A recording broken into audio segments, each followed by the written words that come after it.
So we want to make sure that wherever we're promoting our brand, wherever potential signups may congregate or come from, always has the opportunity to sign up to join our mailing list. And so by adding a sign up form or forms or even prompts to our Facebook business page and also our personal email signature, we're going to be adding 2 more common places to our list of sign up opportunities. And so if you don't have a Facebook business page set up just yet for your brand, now is definitely the time. It's a great idea to have a dedicated space to promote your brand and offers, as well as some of the Facebook ads and traffic building. We can get into that a bit later, but you're going to need a page for those lessons where we start kind of experimenting if you are interested in that with paid advertising and Facebook ads. And so if you don't have your business page set up yet, now is the time to do that. The PDF download for this lesson is all about tips for creating and managing your Facebook page, so I think that should help.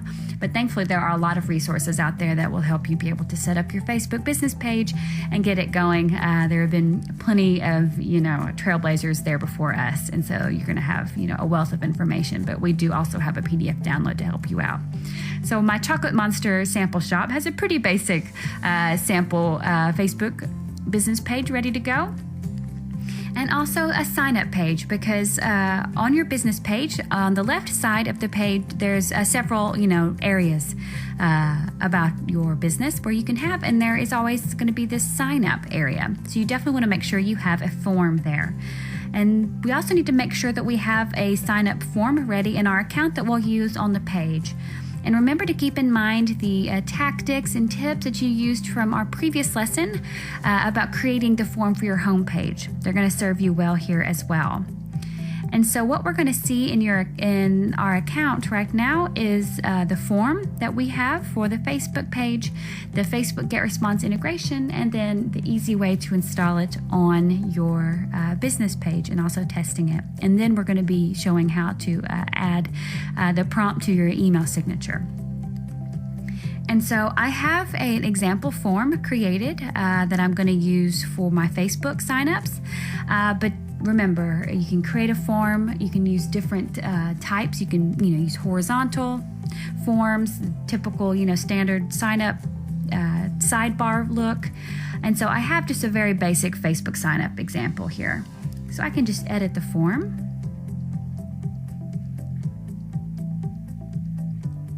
And it's very generic. Join our newsletter, submit, name, email address, things like this. If I wanted to be able to show it like this. So I can scoot this down a bit actually. And remember, you always want to make sure that your settings are set up appropriately for what you need. So you need to make sure that you've given a name so you can easily find it through the integration. Specify which list these contacts should be added to when they sign up from Facebook. I want confirmed opt-in still. We only want, really serious contacts here. I want to add them to the cycle because we've got our, welcome message ready to go. And specifying a thank you page as well if you wanted to do that as well. So make sure our settings are good to go. And you can also do the thank you page, check your inbox and confirm now. Just a little example here.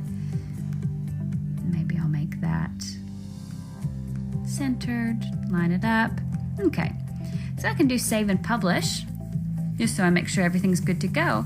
But really the way you can get your forms going is actually through the Facebook integration to get them on your Facebook page, of course.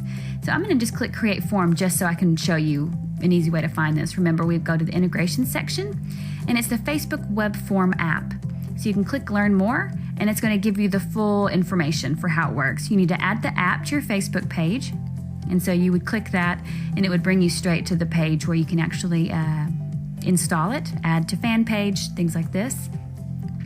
And it gives you also the CTA here to add the app to your page and gives you the explanation for how it works and the benefits. So I already have it installed on my Facebook page for my business. And so just go through the steps. It's super simple. It's very easy to integrate it, so have no fear about that. You just need to install the app. And so here in my Chocolate Monster page, this is what it looks like whenever you have the web form app for Facebook installed. So these are all the, different pages for your business page, but the sign up page is what you need to focus on. And so you just need to specify, within the integration here, which campaign, which form it is. It's my Chocolate Monster Facebook signups. If you want it to be, how you want it to be aligned. If you want to add a message that will be above it, if the message be above, you can click Save. And we can choose Show Form.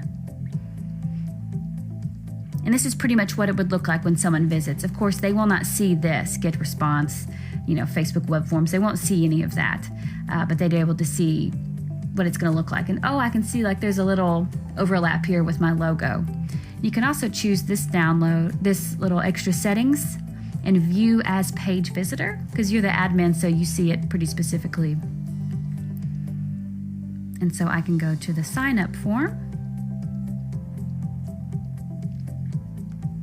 And again, that's kind of what we did already, is be able to see it like this. But they won't see any of this here. They would just see this page. But actually I could go back and I can show you something that's actually kind of cool. So I'm going to go to my forms, because you'll see that any edits you make on the form that's on your page will automatically be made on your Facebook page. So it's pretty cool. So actually, because I can see I pushed my logo down a bit and it's cutting off the headline, and I didn't notice that earlier. So if I just pull it up a little bit, and even I could make this a little bit bigger to accommodate it. So there, that's a bit better. And I could make this slightly larger if I wanted.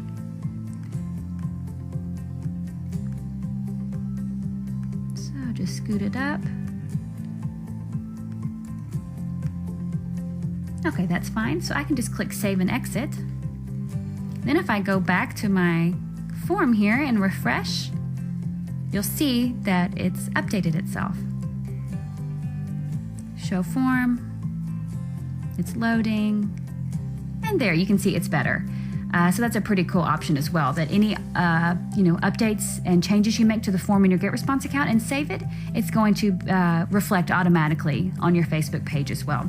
So this is not hard. It's only installing the web form app on your Getresponse page, and there's clear ways to do that, and then just choosing the form in your account. So you can make it about your lead magnet, you can make it general about joining your newsletter, you can include more copy here. I've just given you guys quick little sample texts, so we don't waste too much time going over it.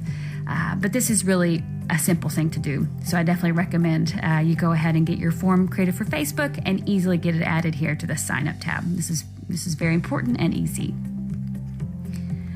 And so next we want to optimize your email signature. So it's going to be adding a sign up prompt to your personal email signature, so that in your daily emailing with that email address, recipients will see the CTA in the email signature. This could help out with your efforts from the previous lesson, where you're personally inviting your known or personal business contacts to join your mailing list. And we can simply link to the landing page that you've already created for your lead magnet. So this is going to be super easy as well. And so you don't want to forget to keep your signature prompt up to date with the different promos that you have moving forward. For example, whenever we create a course, you want to, update this to be reflecting about your course. So I'll show you how to do it. It's going to be showing you the process in Gmail, and we're just going to link to the landing page we already have created. So remember, I've got my landing page. And so this was my download example here for my lead magnet. So I'm here in the settings for my Gmail account. And so this is, just right within the settings here. And you scroll down a bit, and this is where you can actually have your signature. By default, I think it's usually on no signature. So you just need to enable it and then choose, I'm just using an example here, your details, and then check out my new recipe and party planning directory. And so you can see that I could actually hyperlink it with my URL here. Let's see, it's this one. This is my lead magnet URL. And that's it. That's all you need to do. We can click Save Changes. And now every time I send an email through my Chocolate Monster Gmail account, they will be, seeing this prompt to be able to sign up and download my directory, go straight to the landing page, learn more about my lead magnet, and hopefully, sign up to download it. And so I hope you're starting to see that all of your efforts are linked, they're optimized to get you as many signups as possible, and we're using all the resources and assets you create to serve many purposes. And so we're actually going to see in the next lesson where we're going to create and test using a pop-up or an exit form on your site. So we've added a sign-up form to your homepage, and we can start experimenting with different types and formats. So I'll show you a little bit more about that. And don't forget to check out the PDF download if you need it, tips for managing your Facebook fan page. So I'll see you there.